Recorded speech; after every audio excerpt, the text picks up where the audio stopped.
Yusuf har kungidek yana Instagramda aylanib yurgandi. Ko'zi har kuni uning rasmlariga like bosayotgan qizning profilida edi. Qizning ismi Robiya edi. Har doim Yusufning rasmlarining tagiga chiroyli fikr qoldirardi. Yusuf unga doim SMS yubormoqchi bo'lardi, lekin yubormasdi. Oxiri jasoratini to'pladi va qizga do'stlik taklifini yubordi. Bir necha soatdan so'ng Robiya Yusufni qabul qilgandi. Yusuf hayajondan og'zi qulog'ida edi. Tezda Robiyaning profiliga kirdi va tekshira boshladi. Ajablanarliki, do'stlar safida Yusufdan boshqa erkak yo'q edi. Ertasi kun SMS yubordi Yusuf va tanishishdi. Yaxshigina do'stlarga aylanishdi. Va nihoyat Yusuf aqlida qolgan o'sha savolni Robiyaga berdi. Nega do'stlaring safida mendan boshqa erkak yo'q? Nomahram bo'lganlari uchun. Unda nega meni qo'shding? Bilmayman. Yusufda ko'ngli borligini tushungandi va bir sevgi hikoyasi boshlagandi. Robiya har doim Yusufga din haqida gapirardi va Allohga bo'lgan sevgisi haqida. Yusufga ham aynan shu taraf yoqardi. Ertalab qo'ng'iroq qilib, Yusufni bomdodga uyg'otardi va har namoz paytida "Namozingni o'qidingmi?" deb so'rardi. Kechqurun tahajjud namoziga uyg'otishlarini, har tarafini sevardi Robiyani. Lekin ular bir-birini umuman ko'rishmagandi. Faqatgina Robiya Yusufni Instagramdagi rasmlarini ko'rgandi. Yusuf esa hatto rasmini ham ko'rmagandi. Oxiri Yusuf Robiyani uchrashuvga taklif qildi. Uchrashuv joyi belgilandi. Va o'sha kun Yusuf Robiyaning shahriga kelgandi. Yuragi tez-tez urib, qattiq hayajonlanayotgandi. Uchrashuv joyiga keldi va stolda o'tirgan ikkita qizning yoniga bordi. Qizlar o'rnidan turib salomlashishdi. Robiyaning yuragi ham tez-tez urayotgandi. Robiya eng yaqin dugonasi bilan chiqqandi uchrashuvga. Stolga o'tirishdi. Kutganimdan ham go'zal ekansan, dedi Yusuf. Robiyaning dugonasiga qarab. Qizlar bir-biriga qaradi. Noto'g'ri nimadir dedimmi? Dedi Yusuf. Robiya menman, dedi boshini yerga egib. Anglashilmovchilik yuz bergandi va birozdan so'ng gaplashishni boshladilar. Robiya boshini hech ko'tarmayotgandi. Uyalib, siqilib o'tirgandi. Yusuf esa Robiyaga qarab o'tirgandi. Hafsalasi pir bo'lgandi. U kutgandek go'zal emas edi. Yo'q, Robiyaga uylana olmasdi. Chunki Yusuf kelishgan yigit edi. Robiyani o'ziga mos ko'rmayotgandi. Bir soatdan so'ng tarqalishdi. Yusuf avtobusda o'ylanib ketayotgandi. Robiyaga yozsammi yoki yozmasammi deb. Va oxiri uzun bir SMS yozib jo'natdi. Yusufdan SMS kelganini ko'rgan Robiya sevinchdan osmonlarga uchdi. Hayajon bilan SMSni ochdi. Robiya, sen aqlli qizsan, lekin to'g'ri tushun. Biz bir-birimizga to'g'ri kelmaymiz, deb yozilgandi. Bu ayriliq SMS edi.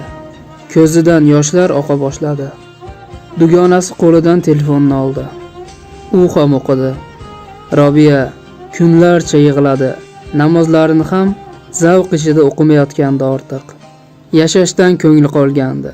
Har doim Yusufning profiliga kirib ko'rayotgandi yashirincha. Bir necha kundan so'ng Yusufning profiliga kirdi yana va unashtirilganini ko'rdi. Dunyosi yiqilgandi. O'sha taqvodor Robiya o'z joniga qasd qilishni o'ylayotgandi ortiq.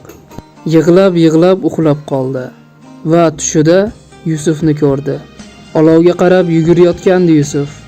Robiya ham uning ortidan. Yusufga yeta olmadi Robiya. Yugurdi. Olovning chekkasiga keldi. Olov uni ham tortayotgandi o'ziga. Keyin esa Robiyaning qo'lidan bir qo'l ushladi. Kimning qo'li edi bu? Hech kim ko'rinmayotgandi. Oppoq nur edi xuddi. Va bir oyat eshitildi Robiyaning quloqiga. Sizning xayrli deb o'ylagan narsangizda yomonlik, yomonlik deb o'ylagan narsangizda xayr bo'lishi mumkin. Alloh biladi, siz bilmaysiz.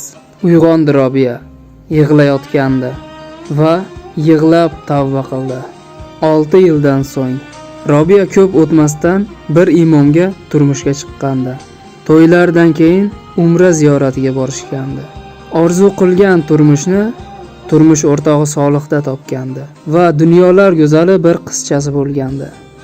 Qizchasini ham islom diniga mos ravishda katta qilishgandi. Bir kun Robiya va turmush o'rtog'i qizchasini olib bir parkka borishgandi. Eri Solihning Robiyaga surprizi bor edi. Solih cho'ntagidan bir qog'oz chiqardi. "Bu nima?" dedi Robiya qiziqib. "Sen eng ko'p xohlagan narsa nima, ayta qolsangiz-chi? Bu yil hajga boramiz birgalikda." Robiya sevinchdan yig'lab yuborgandi. 6 yillik turmushlarida hech xafa qilmagandi Solih uni. Ayni o'sha paytda qizlari Hajar yig'lab onasining yoniga keldi. "Ana u yerdagi qiz meni xafa qildi. Lo'li kabi kiyinibsan" dedi. Qizchalari Hajar ham sochini berkitar, uzun ko'ylak kiyardi. Tengdoshlari kabi emas edi. O'zi xohlardi shunday yurishni va bunga ota-onasi ham g'ururlanardi. Robiya o'rnidan turdi va Hajarni yetalab o'sha qizchaning yoniga bordi. Nariroqda ochiq-sochiq kiyingan va odobsizlarcha saqich chaynab o'tirgan ayol, yonida esa qo'lida bir shisha aroq bilan o'tirgan erkak bor edi. "Kechirasizlar, biroz gaplashsak bo'ladimi?" dedi Robiya. "Siz bilan gaplashadigan gapim yo'q. Yosh bolalar urushishadi, o'ynashadi", dedi ayol jahl bilan. "Bo'ldi, tinchlan, shunga ham baqirish shart emas", dedi orqasini qilib o'tirgan eri. Lekin bu tanish ovoz edi. Bu o'sha Yusufning ovozi edi. Robiya turgan joyida qotib qoldi va o'sha payt erkak Robiya tarafga o'girildi. Ha, bu Yusuf edi. Yusuf ham Robiyani ko'rib shok bo'lib qolgandi. Uyaldi va boshini egdi. Xotini Robiyaga qarab, "Mana bu ayolga qarang, endi erimga ko'z tikyapti", dedi Robiyaning eriga baqirib. Yusuf Robiyadan so'ng bir go'zal qizga uylangandi. Lekin u go'zal qiz Yusufning barcha boyligini aldab o'ziga o'tkazib olgandi. Keyin esa ajrashib ketgandi. Bu esa Yusufning ikkinchi xotini edi va mana shu ahvolga tushgandi. Solih Robiyaning yoniga keldi. Xotinining odob axloqini bilgan Solih "Ketdikmi jannatim" deb qo'lidan ushladi va ketishdi. Yusuf esa ko'zida yosh bilan ularning ortidan qarab qoldi.